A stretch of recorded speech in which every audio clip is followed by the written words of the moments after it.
সংবাদ শিরোনাম প্রচারণায় এসিটিভি হানিপাকন্দ ত্রিশাল সফল করার জন্য আমি উপজেলা প্রশাসনের কাছ থেকে সর্বাত্মক সহযোগিতা কামনা করছি এবং আমাদের এই অনুষ্ঠানটিতে দণ্ডটাকে মাটির উপর থেকে মাথা পর্যন্ত যে জায়গা এটাকে আমরা চারটা ভাগে ভাগ করে বলছিলেন যে একদিকে বের হওয়ার রাস্তা একদিকে ঢোকার রাস্তা এটা যেন আমরা সুন্দরভাবে আগ থেকে আমরা একটা প্রস্তুতি নিতে পারি এই জন্য আমি উপজেলা নির্বাহী অফিসার মহোদয়কে আমি আমার কলেজে আমন্ত্রণ জানাচ্ছি উনি ওনার স্টাফ নিয়ে যারা আছেন ওনাদেরকে নিয়ে গণ্যমান্য ব্যক্তিবর্গকে নিয়ে আমার কলেজে আসবে সুন্দরভাবে আমরা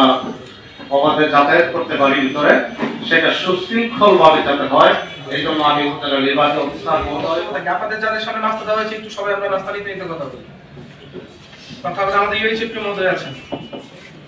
আচ্ছা একটা বিষয় আমি আজকে আন্তর্জাতিক শহীদ দিবসে মূলক সভা